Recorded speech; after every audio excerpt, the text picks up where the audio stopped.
November ভারতীয় সংবিধান দিবস উদযাপন এবং সংবিধান দিবস পালনের তাৎপর্য। একটি রাষ্ট্র যে যে মৌলিক শর্তের ভিত্তিতে প্রশাসিত হবে সে শর্তগুলির সংকলনকে সংবিধান বলা হয়। রাষ্ট্রের শাসনতন্ত্রের কাঠামো, প্রশাসনিক প্রতিষ্ঠানসমূহ এবং তাদের মুখ্য পদাধিকারীদের ভূমিকা, ক্ষমতা, দায়িত্ব ও দায়বদ্ধতার পূর্ণ চিত্র থাকে প্রত্যেকটি সভ্য দেশের লিখিত সংবিধানে। ব্রিটেন ব্যতিরেকে বিশ্বের প্রায় প্রত্যেকটি গণতান্ত্রিক রাষ্ট্রের লিখিত সংবিধান আছে। এই সংবিধানগুলির মধ্যে আয়তনে বৃহত্তম ভারতীয় সংবিধান। প্রথম ভারতীয় সংবিধান গৃহীত হওয়ার সময় ২৬ নভেম্বর ১৯৪৯ সাল এবং এই দিনটিকে সংবিধান দিবস হিসেবে পালন করা হয় ভারতে প্রতি বছর। এই দিবসটিকে জাতীয় আইন দিবস হিসেবেও বর্ণনা করা হয়। ভারতের সংবিধানের ইতিহাস হল ব্রিটিশ শাসনের পরবর্তী সময়ে একটি স্বাধীন ও সার্বভৌম রাষ্ট্র হিসেবে ভারতের শাসন ব্যবস্থা তৈরির এক দীর্ঘ প্রক্রিয়া। এর পটভূমিতে রয়েছে ব্রিটিশ আমলের বিভিন্ন আইন, যেমন ১৯৩৫ সালের ভারত সরকার আইন, ১৯৪৬ সালে গণপরিষদ গঠিত হয় এবং ১২ ডিসেম্বর ১৯৪৬ সালে এটি সংবিধান প্রণয়নের কাজ শুরু করে, যেখানে জওহরলাল নেহেরু উদ্দেশ্য প্রস্তাব উত্থাপন করেন।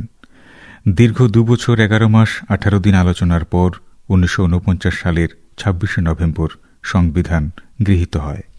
ড বি আর আম্বেদকরকে ভারতের সংবিধানের জনক বলা হয়।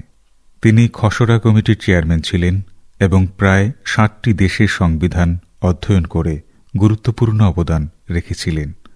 সংবিধান গৃহীত হওয়ার সময় ছিল ২২টি পার্ট, ৩৯৫টি অনুচ্ছেদ এবং ৪টি তফসিল। ১৭৮৭ সালে প্রণীত মার্কিন যুক্তরাষ্ট্রের সংবিধানের অনুকরণে ভারতীয় সংবিধান একটি প্রস্তাবনা যোগ করা হয়েছে। ১৯৭৬ সালে ৪২তম সংবিধান সংশোধনের মাধ্যমে ভারতীয় সংবিধানের মূল প্রস্তাবনার সঙ্গে কিছু অংশ সংযোজিত হয়েছে। ভারতীয় সংবিধানের বর্তমান প্রস্তাবনাটি হল: আমরা ভারতের জনগণ সত্যনিষ্ঠার সঙ্গে সংকল্প করে ভারতকে একটি সার্বভৌম, সমাজতান্ত্রিক, ধর্মনিরপেক্ষ, গণতান্ত্রিক সাধারণতন্ত্র রূপে গড়ে তুলতে এবং এর সব নাগরিক যাতে সামাজিক, অর্থনৈতিক ও রাজনৈতিক ন্যায় বিচার, চিন্তা, মত প্রকাশ, বিশ্বাস, ধর্ম ও উপাসনার স্বাধীনতা, মর্যাদা ও সুযোগ সুবিধার ক্ষেত্রে ভোগ করতে পারে এবং তাদের সকলের মধ্যে ব্যক্তির মর্যাদা ও জাতির ঐক্য ও সংহতির নিশ্চয়তা সংগঠন সাধন করার উদ্দেশ্য ভ্রাতৃত্ববোধের প্রসারকল্পে আজ ১৯৪৯ সালের ২৬ নভেম্বর আমাদের গণপরিষদে এই সংবিধান গ্রহণ ও বিধিবদ্ধ করছি এবং নিজেদের অর্পণ করছি। সংবিধান হল যে কোনো দেশের সর্বোচ্চ আইন। এটি একটি ঐতিহাসিক দলিল। প্রস্তাবনা হল সংবিধানের ভূমিকা বা মুখপত্র। যে কোনো বইয়ের ক্ষেত্রে পাঠক যেমন ভূমিকা পাঠ করে গ্রন্থের মূল বিষয়বস্তু সংক্ষেপে বুঝে নিতে পারে, তেমনি একই কথা সংবিধানের প্রস্তাবনার ক্ষেত্রেও প্রযোজ্য। মূলত ৩টি কারণে ভারতীয় সংবিধানের শুরুতে একটি প্রস্তাবনা সংযুক্ত হয়েছে। ভারতের সংবিধানের মৌলিক নীতিসমূহের মধ্যে রয়েছে: ভারত একটি স্বাধীন ও সার্বভৌম দেশ। দেশের সর্বোচ্চ ক্ষমতা জনগণের হাতে ন্যস্ত। ভারত সামাজিক ও অর্থনৈতিক সমতা প্রতিষ্ঠায় প্রতিশ্রুতিবদ্ধ। ভারত কোনো ধর্মের পক্ষ নেয় না। প্রত্যেক নাগরিক নিজের ধর্ম পালন করতে স্বাধীন এবং রাষ্ট্র সকল ধর্মকে সমানভাবে মর্যাদা দেয়। ভারতে ক্ষমতা জনগণের কাছ থেকে আসে।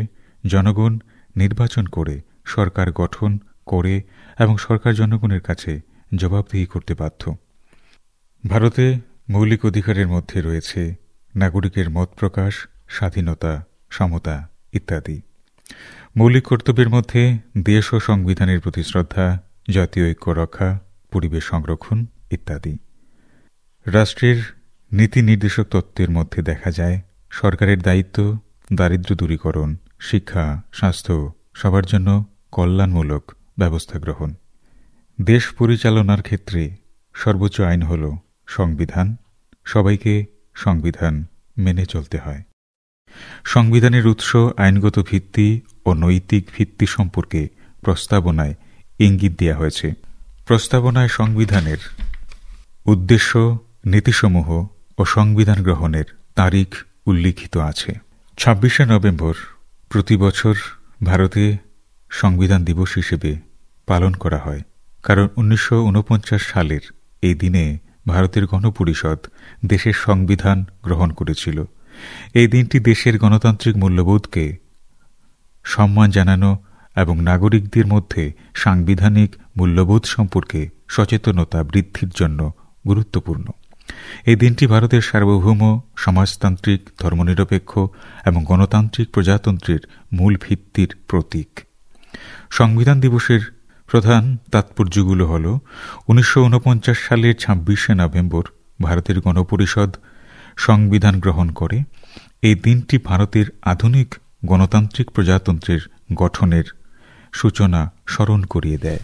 এই দিনটি সংবিধানের প্রধান স্থপতি ড ভীমরাও আম্বেদকর এবং গণপরিষদের সকল সদস্যদের অবদানকে স্মরণ ও শ্রদ্ধা জানায়, যারা অবিরাম পরিশ্রম করে দেশের জন্য একটি দূরদর্শী সংবিধান রচনা করেছিলেন।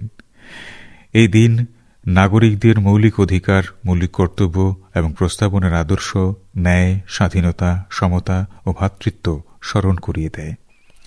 বিদ্যালয়, কলেজ, আদালত ও সরকারি প্রতিষ্ঠানে সংবিধান সম্পর্কিত সেমিনার, আলোচনা ও কর্মসূচি অনুষ্ঠিত হয়, যা সংবিধানে সম্পর্কে জ্ঞান বৃদ্ধিতে সহায়ক। ভারতের মতো বৈচিত্র্যময় দেশে সংবিধানই জাতিকে এক সূত্রে বেঁধে রাখে। এই দিবস জাতীয় ঐক্য, ভ্রাতৃত্ব ও মিলিতভাবে দেশ গড়ার আহ্বান স্মরণ করিয়ে দেয়। ভারতের সংবিধানের বর্তমান অবস্থা হল, এটি একটি গতিশীল এবং অভিযোজিত দলিল, যা ৪৭০টি অনুচ্ছেদ, ২৫টি অংশ এবং ১২টি তফসিলে বিভক্ত। ২০২৩ সাল পর্যন্ত ১০৬তম সংশোধনী আইনও যুক্ত হয়েছে। পরিশেষে বলা যায়, ২৬শে নভেম্বর সংবিধান দিবস উদযাপন কেবল একটি আনুষ্ঠানিকতা মাত্র নয়, বরং এটি দেশের প্রতিটি নাগরিকের জন্য একটি আত্মদর্শনের দিন।